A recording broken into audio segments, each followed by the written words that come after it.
आदरणीय दोस्तों और मेरे मित्रों, आप सभी से अनुरोध है, जो आज वीडियो बनाने जा रहा हूं मैं आपके लिए, बहुत अच्छी है ये। इसको आप गौरपूर्वक सुनना और इसको समझने की कोशिश करना। अगर किसी कारणवश आपको यह समझ में ना आए तो आप मेरे को कमेंट्स करना और मैं उसके ऊपर आपको समझाने की पूरी तरह से कोशिश करूँगा। तो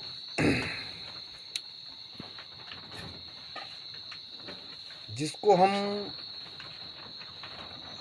समझ रहे हैं कि हम इस संसार में आने के बाद अनजान हैं या नहीं है। कुछ लोग समझते हैं कि सब कुछ है, कुछ लोग समझते हैं कुछ नहीं है, लेकिन हम हमेशा इस परमात्मा की बनाई हुई, जो उसने इतना खूबसूरत यह संसार बनाया है, ये जो प्रकृति हमको दिखती है खुली आँखों से, ये धरती, ये आकाश, हवा को हम महसूस करते हैं। आकाश, बादल, जल जो हमें दिखाई देता है, ये सब प्रकृति की देन है। चंद्रमा, सूर्य, तारे, समस्त ब्रह्मांड के अंदर जितने भी जीव, जंतु, पशु, पक्षी, इंसान, संसार की कोई भी ऐसी चीज़ इस प्रकृति से बाहर की नहीं है। हम हमेशा प्रकृति की गोद में रहते हैं, हर जगह रहते हैं। जन्म के बाद भी हम प्रकृति की गोद में ही रहते हैं। जन्म के बाद भी हम प्रकृति की गोद में रहते हैं।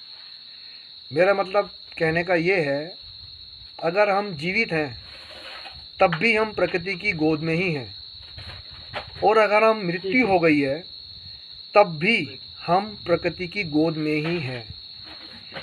इसके लिए आप ऐसा जानिए, जब हम अपनी माता के गर्भ में आते हैं, जिस पहले क्षण से हम माता की गर्भ में आते हैं और हमारी माता को यह महसूस होता है कि मेरे शरीर के अंदर एक नई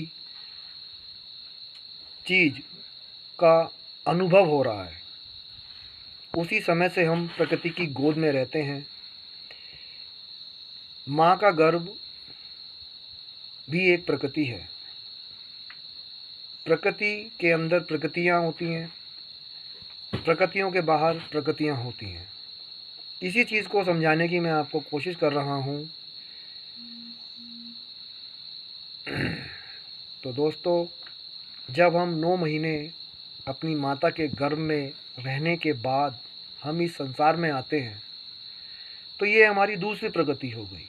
पहली प्रकृति माँ का गर्भ, दूसरी प्रकृति जब हम माता के गर्भ से हम बाहर आए और हम इस संसार में आए।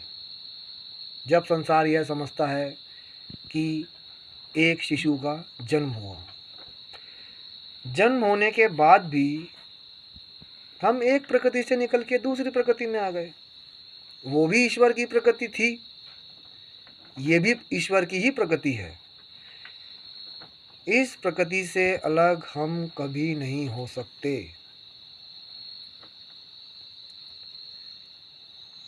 जब अब इन संसार के अंदर आते हैं तो हम तरह तरह की वस्तुओं के बारे में सुनते हैं, समझते हैं, जानते हैं, और कभी कभी ऐसा होता है कि हम सब कुछ जानने और समझने के बाद भी एक ऐसा मन के अंदर एहसास रह जाता है कि कहीं कुछ कमी है, कहीं कुछ कम है।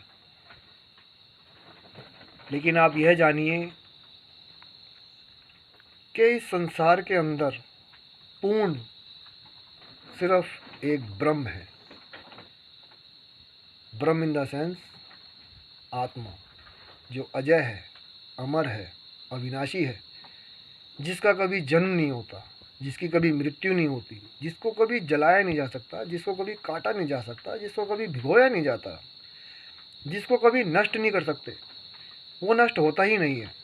सिर्फ एक सांसारिक व्यवहार के कारण हम यह समझते हैं कि यह नष्ट हो गया है।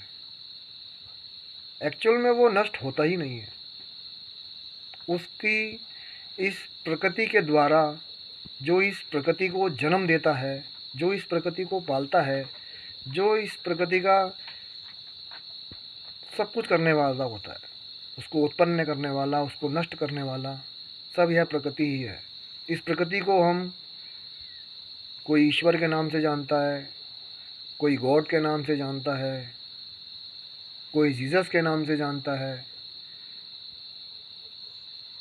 तरह तरह के नाना रूप से इस संसार के अंदर धर्म गुरु हुए हैं और हमारा भारतवर्ष तो धर्म गुरुओं का ही है, क्योंकि उन्हीं के संचालन पर ही हमारा भारत चल रहा है, उन्हीं की ही दी हुई संस्कृति पे हमारा भारत चल रहा है।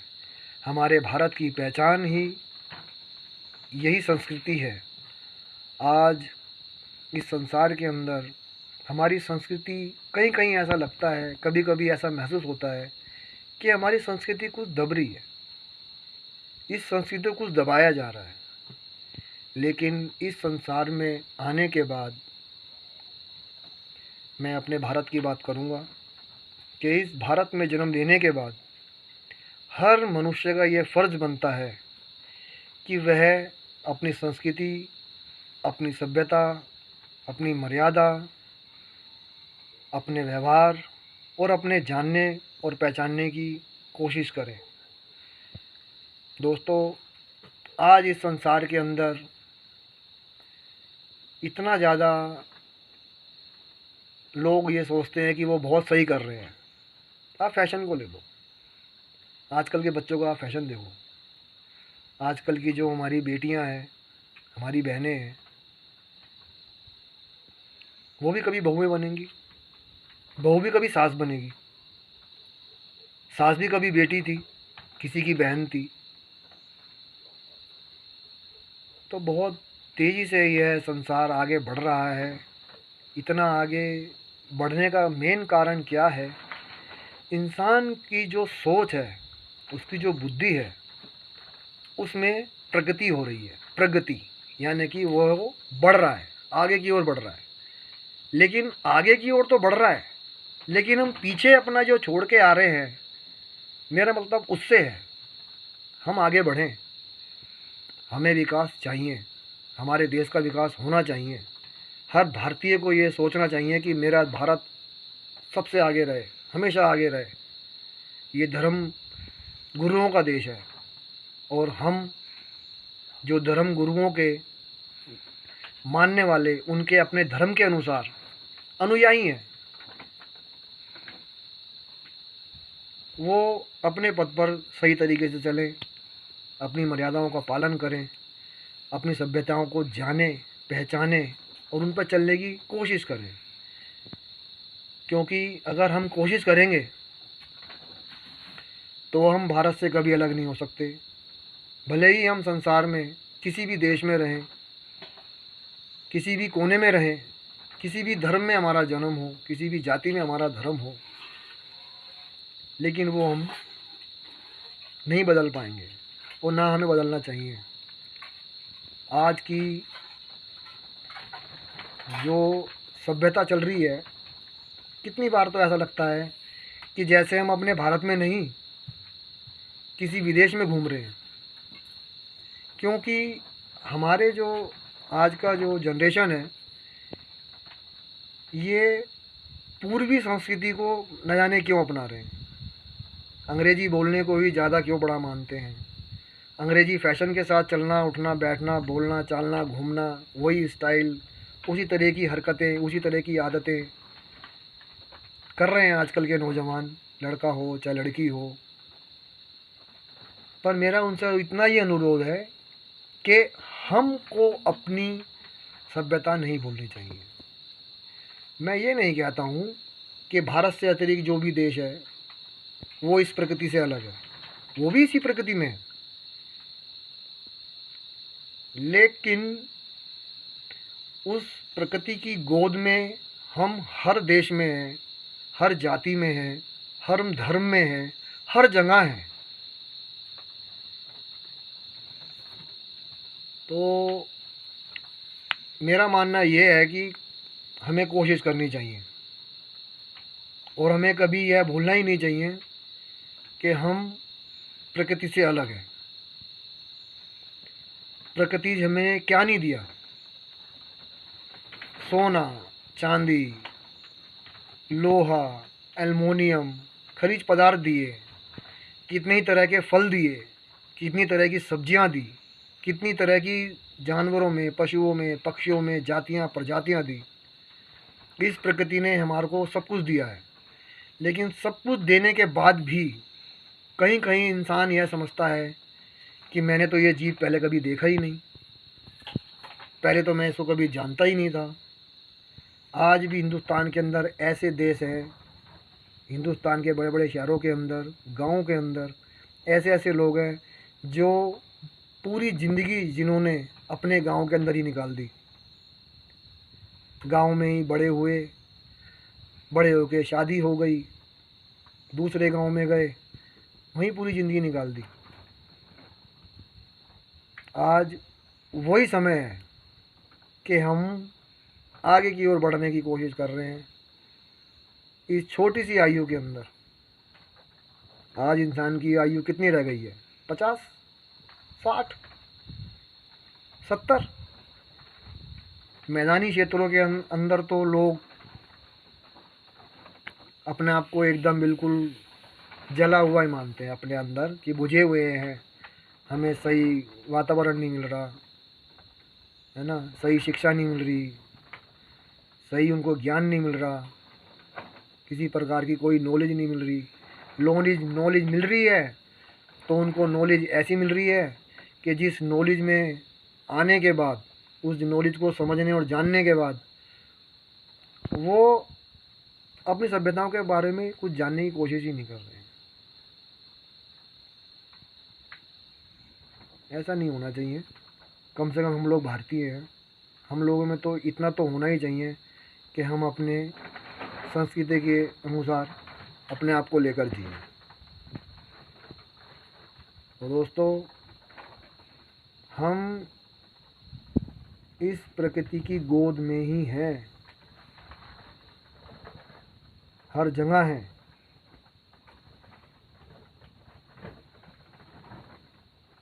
तो बाकी स्वयं एक प्रकृति है हम, क्योंकि हमने इस प्रकृति से जन्म लिया, तो प्रकृति तो हम भी हैं। लेकिन वहाँ भिन्नता ये हो जाती है कि उसके रूप बदल गए। हमारे जन्म से पहले हमारी माता का जन्म हुआ, हम उनके गर्भ में रहे 9 महीने, और 9 महीने के बाद हमारा जन्म हुआ, हम दूसरी प्रकृति में आ गए। फिर हम जवान हुए, बूढ़े हुए, और फिर हम मर गए। हम सोचते हैं कि हम गए, कहाँ गए किसी को पता नहीं होता, कोई नहीं जानता कि वो कहाँ जाएगा, किसी को ये नहीं पता होता कि वो कहाँ से आया है। हम इसी प्रकृति से आए हैं और इसी प्रकृति में हम चले जाते हैं। हम हर अवस्था में, हर समय, हर घड़ी, हर पल इस प्रकृति की गोद में ही रहते हैं। इसको आप, जब मेरी बात को आप समझने की कोशिश करेंगे, जो मैंने बोला है, मेरे को उम्मीद है कि हर इंसान समझ जाएगा कि वो स्वयं प्रकृति है, प्रकृति से अलग नहीं है, उसी के ही गोद में है, उससे कभी हम बाहर नहीं हो सकते। अब मैं आगे क्या बोलूं, ज़्यादा क्या बोलूं, नहीं तो आप समझोगे कि मैं आपको बोर कर रहा हूं। इधर बोला, उधर बोला, ऐसे बोला, वैसे बोला, लास्ट में वहीं ला के रख दिया। यही करेक्ट है, यही सही है। इसी के साथ मैं आज पे अनुमति चाहूँगा। आपका बहुत बहुत धन्यवाद।